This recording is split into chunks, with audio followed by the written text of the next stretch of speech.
Les fins de soirée de Yilou, courtier immobilier montréalais, se passent souvent sur WeChat, la plateforme de messagerie ultra populaire en Chine. C'est là qu'il bâtit une relation avec ses clients chinois, souvent bien avant qu'ils ne viennent s'installer ici.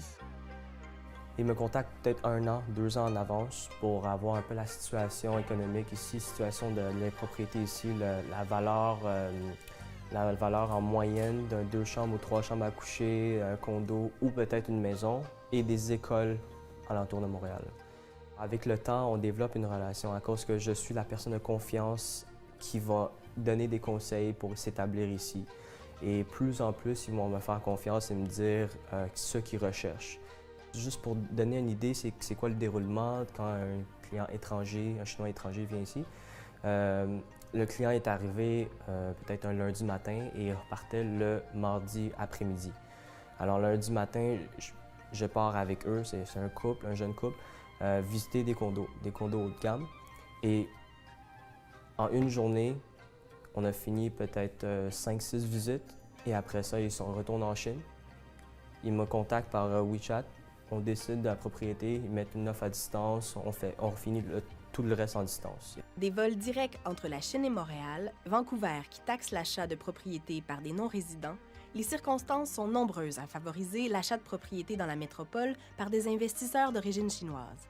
En 5 ans, leur nombre a doublé, principalement dans quelques secteurs clés comme les alentours de l'Université Concordia ou Kirkland. C'est pas rare, dans certains de nos projets immobiliers, qu'on ait jusqu'à 60 d'acheteurs étrangers d'origine chinoise dans certains projets. De la même façon qu'on arrive dans des secteurs comme Kirkland, où les propriétés d'1 million et plus ont été achetées par le 2 tiers des achats de propriétés d'1 million et plus ont été faits par des investisseurs chinois. Donc, il faut faire attention quand on regarde des chiffres. Si on les prend par secteur, les chiffres ce n'est plus négligeable, c'est vraiment significatif. Même si la clientèle chinoise est de plus en plus présente ici, ses habitudes à Montréal ont peu à voir avec celles de ceux qui achètent dans les autres grandes villes canadiennes. Peu de condos laissés vacants ici, comme à Vancouver. Montréal, c'est complètement une autre réalité. Les gens qui veulent venir de la communauté chinoise à Montréal viennent pour s'y établir. C'est un plan de retraite, c'est des fois pour envoyer les enfants étudier. On a de très bonnes universités, que ce soit l'Université de Montréal qui vient de tomber dans le top 100 cette année, l'Université McGill qui est en 25e position, l'Université Concordia. Donc, on devient de plus en plus une ville universitaire. Donc, au lieu d'acheter, de louer pendant 5 ans pour la maîtrise de notre enfant, les gens vont acheter une copropriété et souvent, ces enfants-là vont rester, vont prendre racine, vont prendre goût à la vie montréalaise. Quand un acheteur chinois considère de venir à Montréal, tout d'abord, ils vont choisir l'école avant de choisir leur quartier. Et nous, on influence beaucoup le choix de l'école. Yilu connaît bien les préférences de sa clientèle.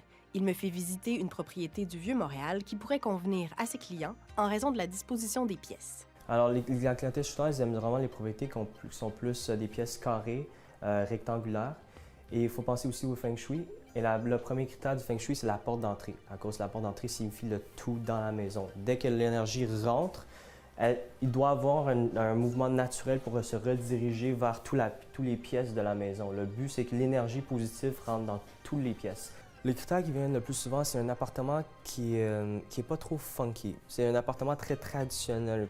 Le deuxième critère, c'est la luminosité de l'appartement ou de la maison. C'est quelque chose de très important. C'est pourquoi que les appartements face sud ou sud-ouest sont les appartements les plus achetés par les Chinois. Les investisseurs chinois ne sont pas les seuls à s'intéresser à l'immobilier de la métropole. Et de plus en plus de courtiers spécialisés sont prêts à les courtiser. Mais de plus en plus, on va commencer à recruter des courtiers immobiliers dédiés spécifiquement à certaines nationalités parce que les volumes le justifient. On peut avoir un courtier aujourd'hui indien qui va faire 100 d'achats et d'investissements avec des investisseurs ou des acheteurs indiens. Montréal est rendu là, les volumes explosent dans toutes les nationalités confondues.